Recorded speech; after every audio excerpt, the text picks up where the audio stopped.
Good evening.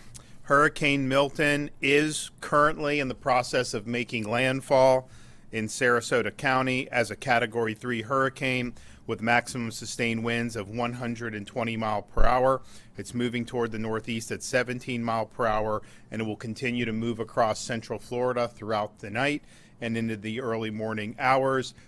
We have seen a weakening of the storm over the last 24 hours. We also saw it sped up, which means it's hitting the Gulf Coast prior to high tide, which we hope will help mitigate some of the storm surge. You see it already developing, and there's going to continue to be storm surge both on the west coast and eventually on the east coast of Florida. And we're going to see a significant amount of rainfall on the northern part of the storm. There's already been 116 tornado warnings with 19 confirmed touchdowns throughout the state, 9 flash flood warnings, and 4 additional flood watches, with many, many more to come. Numerous counties have reported tornado damage. Peak storm surge is predicted to be between 5 and 13 feet, depending on where you are on the Gulf Coast of Florida. As of right now, the peak storm surge looks to be between the Charlotte-Lee County line up until Anna Maria Island in Manatee County. Prior to landfall, the state completed nearly 2,000 missions. Generators were sent to shelters. We have massive amounts of fuel reserves that are staged and ready to go, millions of gallons of gas. When the ports reopen, Florida Highway Patrol will be standing by to escort fuel trucks to service stations so that people will have access to fuel as they return to their homes. The Florida Department of Transportation is staged and ready to go as soon as the storm passes. They have 156 bridge inspectors, which will go to clear the bridges, 402 cut and toss personnel, and over 1,000 generators and 350 pieces of heavy equipment and trucks. We have massive amounts of search and rescue equipment and personnel standing by. And we hope that there's not a big need for that, but we're prepared for that. And that's not just our state and local, it's also our National Guard, our State Guard. We have about 9,000 National Guard personnel between Florida and other states. We also have Florida Highway Patrol, Fish and Wildlife, Department of Law Enforcement, and of course our Florida State Guard. There was a lot of questions about pre-staging linemen, which is our practice here in Florida, given that you have a lot of linemen working for Hurricane Helene in places like Georgia and North Carolina. I'm happy to report that we have over 50,000 linemen that are in the state of Florida, and as soon as it's safe to do so, they will commence with power restoration. We're already seeing power outages. You're going to continue to see a lot more power outages over the course of tonight and into tomorrow morning. Now, at this point, it's too dangerous to evacuate safely, so you have to shelter in place and just hunker down. Category 3 storm for most places in Florida, particularly newer construction. Likely the building is going to be able to withstand it. But if you start to get in a situation where trees are snapping, power's popping, you do have to treat it like a tornado. And then if you are in a tornado warning, that's a duck and cover in a place that's safe in your structure. Those can be very, very dangerous, even if you are inside in cover. Stay inside and stay off the roads. Floodwaters and rushing storm surge are very dangerous. And I would say that's even more so in spite of everything the state did to help these local communities hit by Helene remove a lot of debris, and they did move a lot of debris over the last 72 hours. You're going to have new debris created, and you still have some of that old debris in some of those places. So there's going to be hazards in the storm surge and in the flood waters. Stay put until the storm is passed. If you are in Sarasota, Manatee, some of those areas where the eye of the storm is going, it may be where things calm down for a minute. Just understand that means you're in the eye. It's going to go back and get really nasty very soon. So don't go outdoors until it is confirmed safe. You can listen to your local emergency management officials about that one. Power outages are going to happen, as I mentioned. So please, if you're using a generator, make sure that you're using it safely. Do not run the generator inside your home. That can be fatal. Make sure it's outside the home at a safe distance from windows and doorways. If you see dangerous conditions, please report those to your local authorities so that they can help protect people and mitigate it. So the storm is here. It's time for everybody to hunker down. I know we've got massive amounts of resources that have been prepared for this storm. People are tired because of having to deal with Hurricane Helene, and yet all I've seen is people just dig deep inside and say, we're not going to be denied, we're going to get the job done. So I really appreciate everybody that's worked so hard on the heels of Helene to prepare for this storm and to be ready to go. And you will see that in action very shortly as this storm passes. Okay, Kevin Guthrie.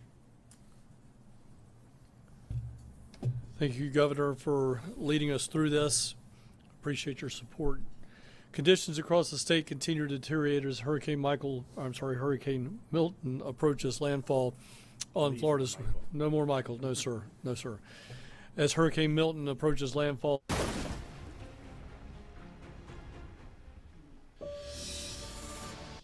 All right, you've heard the governor. The hurricane basically is making landfall at this point. Already the northern and the eastern eye wall, the center, that is where the lowest pressure is going to go right over the Bradenton, Sarasota area within about 1 to 2 hours. So it's happening as a Category 3 hurricane, a major hurricane, pretty much going along as forecast. Exponentially worse for west central Florida than for those of us over northeastern Florida and southeastern Georgia. This is really, really rough numbers right now, but about 125 homes that have been destroyed, most of them mobile homes and senior communities.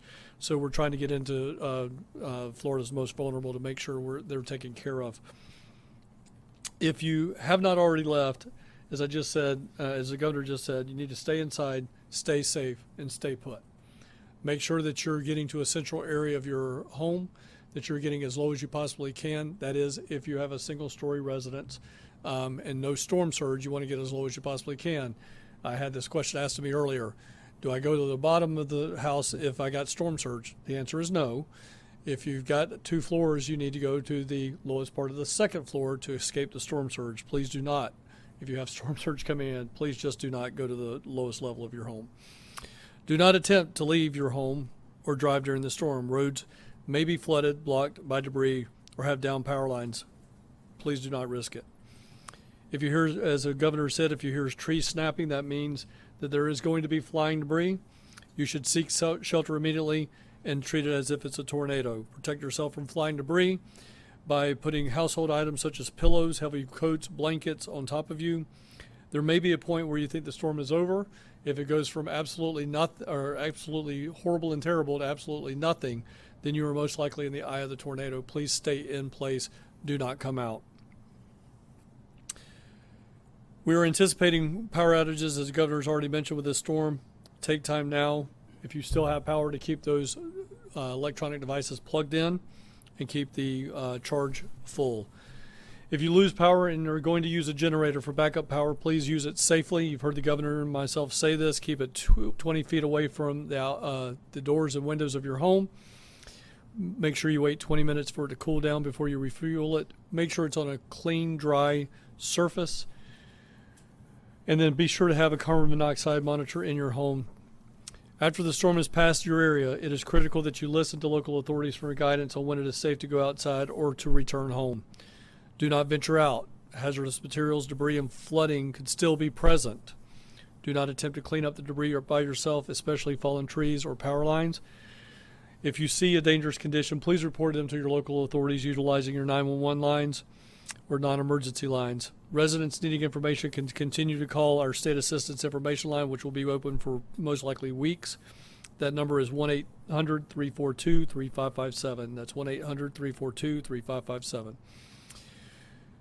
Please follow the agency on X and Instagram at FLSERT and on Facebook at FDEM. That is the best way to go and catch up on latest up-to-date information from the division. If you do not have access to that, but you have access to the internet, please make sure you go to floridadisaster.org/updates. Floridians, we are with you. We will be with you. The state of Florida is leading the way on this charge. Please know that we're coming as fast as we possibly can. There's going to be places that we just cannot get to until the winds die down. But as I've already mentioned, there are strong winds. There are banding rains. but we have the men and women of Florida Task Force 1 out of Miami-Dade, as well as members from the Ohio and Virginia Task Force going into harm's way to help you out. We will continue to do that all night long. I will be here throughout the night along with my team. Governor, it's been a pleasure working with you to this point, but I also want to say thank you for your leadership, and I know that you're not going to go anywhere anytime soon, and I appreciate your leadership. Thank you, sir. So we are staged with massive amounts of search and rescue assets, not just with the cities and counties and their considerable resources, all the state assets for our state agencies and National Guard, as well as urban search and rescue teams. And so we will be ready to help people who are in harm's way, and hopefully we don't have a lot. I know a lot of people did heed the call to leave, but that will be a priority to save lives.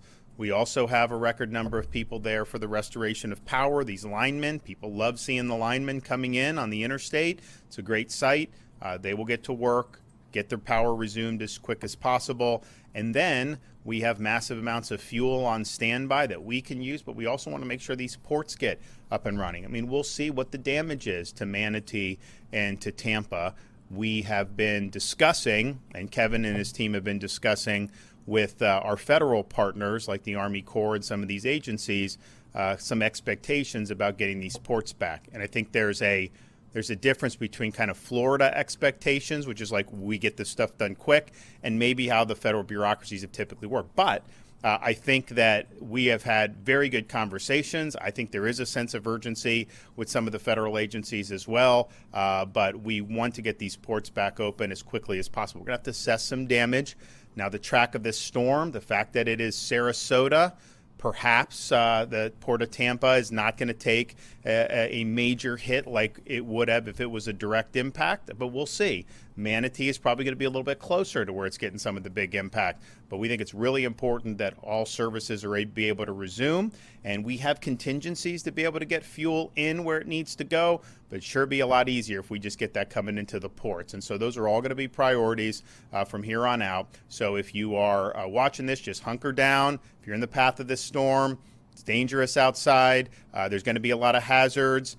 Even when it passes, if there's floodwaters, be very careful about any of that. Help is on the way. We're going to get everyone back, get everyone up on their feet again, and we'll mitigate the damage as best we can.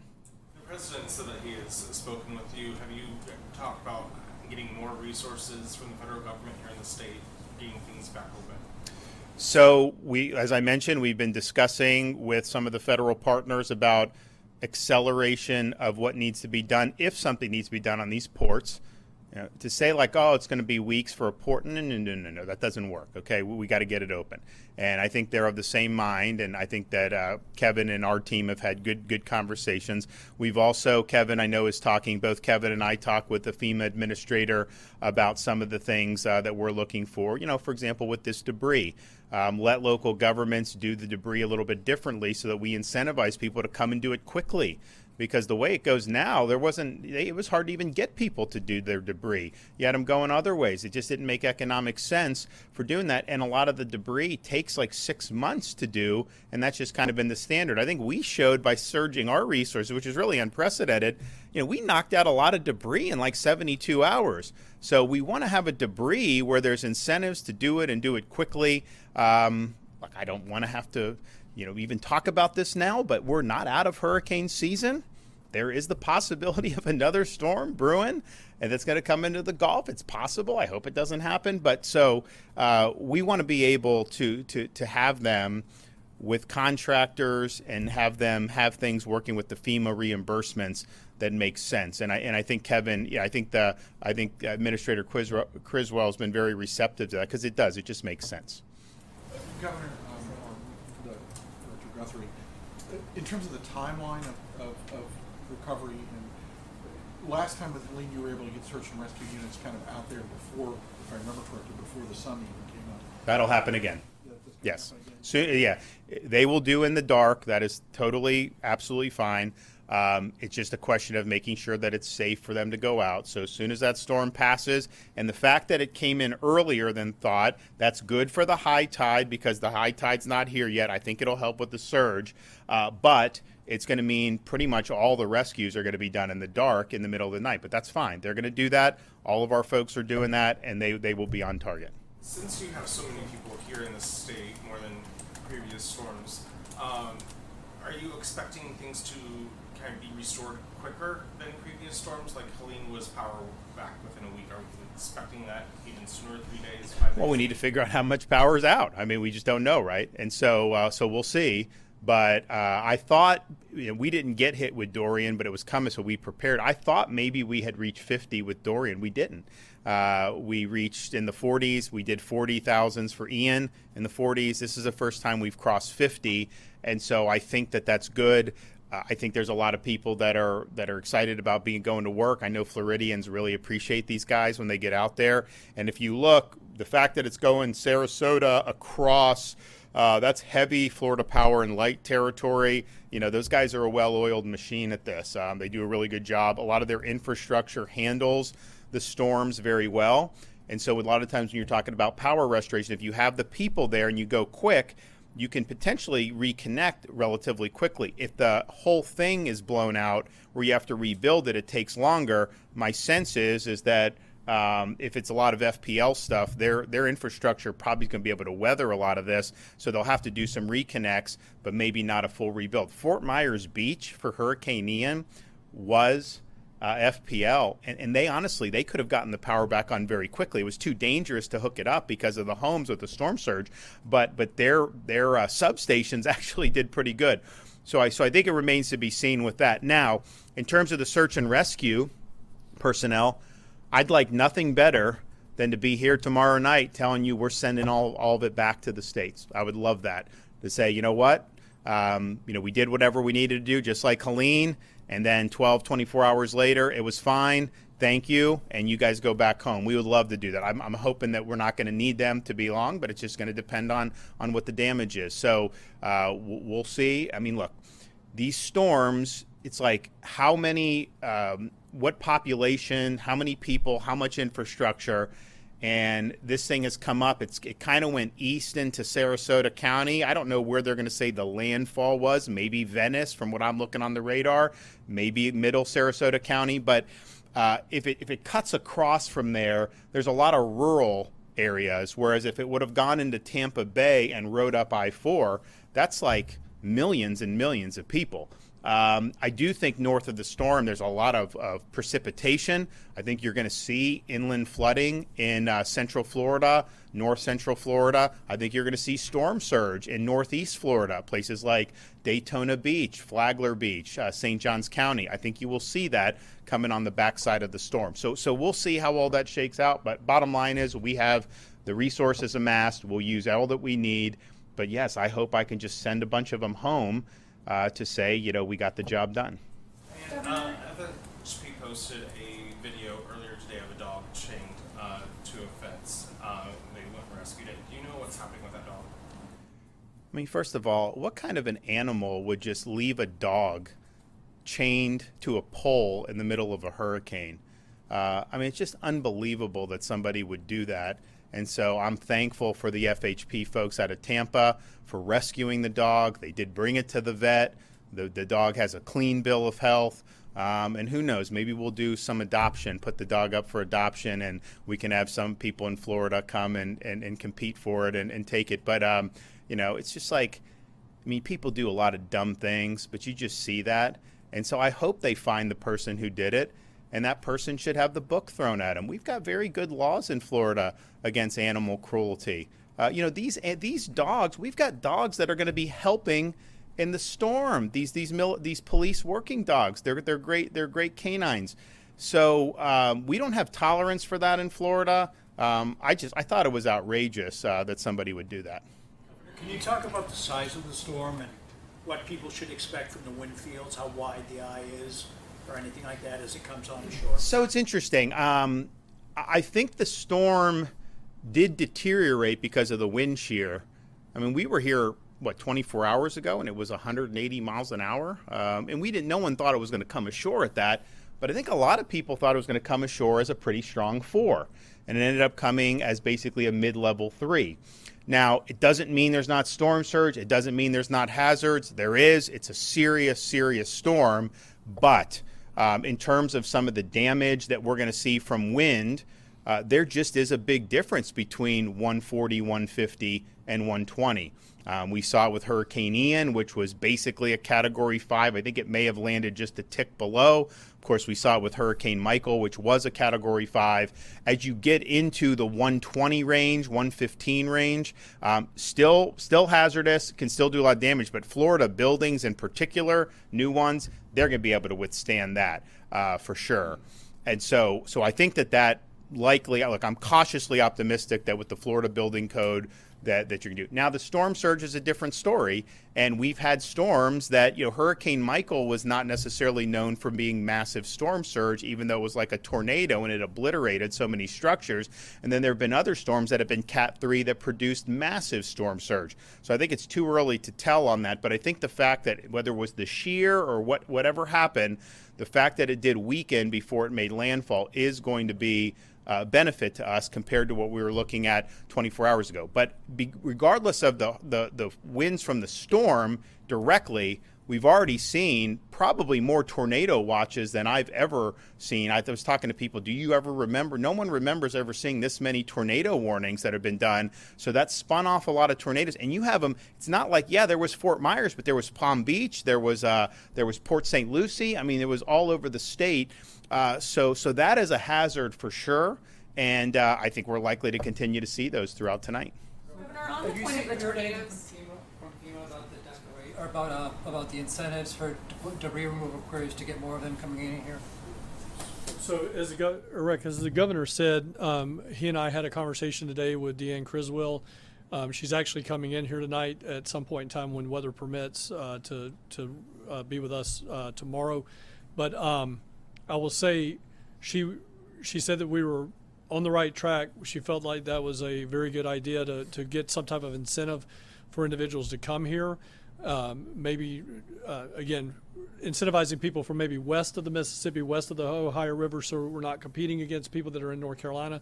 But again, we talked about some potential opportunities there, and she was going to get her some of her senior directors to come in, and one of them, Robert Pesapane, who is actually over that entire program, is actually traveling from D.C. tonight as well to actually sit down and have a conversation with us so that we could all get to a situation where we think the best move forward is, we can take that best move forward. However, as the governor also alluded to, there's I think a parallel path, and that we don't do bureaucracy, we don't go in linear paths, we don't throw all of our eggs in one basket. We are talking about reaching out for Emergency Management Assistance Compact, EMAC, or mutual aid through other states to start bringing in some other DOT-like, public works-like individuals to help us with mutual aid. We don't know what might happen in the next 10 to 15 days. We want to get some of this debris picked up again. We've shown how government sometimes, unfortunately, usually private sector is better than us, but we've shown them that we can get this stuff done, and we can get it done quickly if we cut through the bureaucracy. So we're going to look at the incentive-ish program, and we're going to also look at bringing in mutual aid from other states. Well, I mean, the thing is there could be another storm this season, but the debris, the standard practice with this debris, the way it works, is it takes months and months to do debris. I remember Michael, how long it took to do the debris. Ian, there was debris. And a lot of it is the local governments are worried what FEMA's going to reimburse and this and that. And I'm just thinking to myself, the incentive should be to get it done as quickly as possible. And it's a difficult situation because you have Mexico Beach after Hurricane Michael, they had $90 million of debris cleanup. And I think their annual budget was $5 million. So they obviously need that reimbursement. And I think they got 100%. Oh, yeah, they did, because I went and got it from President Trump, 100% of reimbursement for the first 45 days. But to have the debris for 6 months, a year, or more than that, and I would never think that we would be able to say that government would do better than private. But when we took all our trucks, they're all over the state doing all this stuff at the normal course of business, and we said, okay, this is a hazard. Let's do emergency 24/7. And they were going, and they picked up 3,000 plus loads of debris on Anna Maria Island, on Madeira Beach, all these places, and then brought them to this landfill. As I said, this is a local responsibility. I don't think the state can be in the business of cleaning up everybody's debris. First of all, we just are too big of a state. I mean, there's no way a state government can do that. So this was kind of an extraordinary circumstance, but we also have to look at why is this always a problem? And I think what Kevin is doing, I think, is smart. I think the administrator will work constructively with him, and I think we'll probably get somewhere that's going to be more efficient and more effective. Governor Logan has bureaucracy. You made the decision to ask the legislature to set aside that money for emergency so that you'd be able to have the state get money and start paying for things in a much quicker fashion.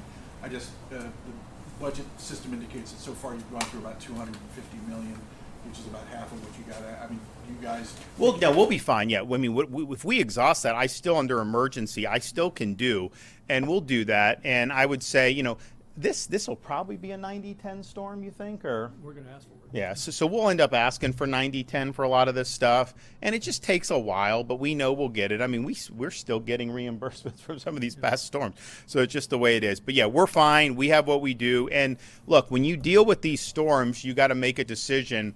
We never want to spend money that is not going to be effective, of course. But I think the question is, are you willing to spend money to be prepared? And when you're fully prepared, you will end up not using some of the things that you've amassed. I mean, who knows? Maybe we instead of having 2.4 million restorations like we did with Helene, maybe we'll have less than that with this. We had 30,000 for Helene Lyman, we have 50,000 now. Was that bad that we had? No, it wasn't. We've had other things staged. We had fuel staged for Helene. We didn't have to use any of it. The gas stations were fine. We have fuel stage now. We may need to do it. And so these are things we look at contingencies, what could potentially happen, plan for the contingencies. And when you plan for it, you do got to spend some money to execute these contracts. But if you don't end up having to do it, I would much rather do that than be in a situation where like we have no gas in the state or we don't have enough people to hook up people's power. And it does cost when we do the mutual aid, when we bring in the linemen, the state is responsible for some of those costs. But the way I view it is, if we can get people back, I think we had 2 million restored within 72 hours for Hurricane Helene. That gets everyone back on their feet and the state gets moving again. That pays for itself. If you have power out, the standard used to be people be out of power for 3 weeks or 4 weeks. That is not, I think that's bad. I think that hurts the economy. I think that hurts the quality of life. So that's just how you got to do it. Our view is let's just be prepared. That's why we have the fund. And you're going to be better off being prepared ultimately than if you're not willing to do it. Search and rescue. I know it's a big emphasis for the state. What happens if 911 goes down, God forbid, or cell towers go down and people can't reach the hotline or 911 to call search and rescue? What should those families and those individuals do? So the enhanced or next gen 911 system that is in place throughout the country, it's overseen by the Department of Management Services, but at the same time, the mechanics of it is if a county goes down, if a county cannot receive those 911 calls, it's going to roll over to another county. So there is a redundancy that is numerous layers deep that will end up getting that 911 call. When that 911 address pops up on a dispatcher screen, it's actually going to tell them where the home service is at. So it will say, for instance, just say for grins and giggles, it's Punta Gorda. It's answered in Hendry County. It'll show up Punta Gorda. So the people in Hendry County know automatically, okay, I'm actually receiving a call from another area. There's something wrong. They're still going to, all of our dispatchers are trained, our 911 coordinators are trained underneath a Department of Health certificate. So they have all the same standard training throughout the state of Florida. That is a required statute. So they can take that call just as good in Hendry County as they can in, say, Charlotte County. They'll transfer that information. We have redundant systems all across the state. We still have World War II, Cold War era technology that are copper lines that go from every single emergency management agency in this city, in this state, to another emergency management. So that'll come in, they'll get the information, they'll pick up that, hotline, call that next county over and say, this is what's going on, and then people will respond to that. Well, also, I mean, I think what you've seen in past is there is the redundancy, but then if someone does need to be, if there's 10 feet of storm surge somewhere, you go rescue, and then they'll, like our boats, like they'll go around and check on people. They'll do all that. So you're going to see a massive effort as soon as it's safe to do so to check in the areas that were the hardest hit by surge if there's anybody in distress, because someone may not be able to call. Now, even if the 911's working, they may not be able to do that. And if you see somebody that's sitting on their roof, someone's going to go and pick them up. I mean, that's just how we roll. For the tornadoes, Director Guthrie mentioned about 125 structures that were destroyed. Does the state have any confirmed fatalities from those tornadoes? Not yet. I think that there's some injuries. I don't think we can rule out fatalities, but we don't have any confirmed yet. Does the state have a number on how many people are in county shelters or those state supplemented shelters? So I appreciate the question. I did a 5:15 call where we were getting some real-time numbers updated. I'm going to say it's probably close to 100,000. We had a lot of counties that their numbers went up exponentially. Earlier today, we put 31,000 out there. But for instance, Hillsborough reported a couple of maxed out. Pinellas reported a couple of maxed out. But every county that reported something maxed out still said, even though it was a single shelter, still said they had plenty of capacity in their system. So we're nowhere near capacity that we have, which was well over 220,000 beds as of our earlier briefing today. But I would estimate it's probably around 100,000 and maybe growing. And I think and it makes sense that it grew a lot today, because the storm wasn't expected to hit until tonight. So you don't need to be there. Like a lot of people, why would you be there on a Tuesday night? They'll just go Wednesday morning. So we anticipated that would happen. We have capacity. I think when you're talking about storm surge on these barrier islands, a lot of those folks have the wherewithal and the means to be able to go somewhere else, hotel, family, friends. And so they're probably not the prime candidates that are going to go to shelter. I think a shelter is a lot of times some of the elderly, some of the people that may not have as much means, and that's there for them. And I think people have utilized it well. Okay, thanks so much.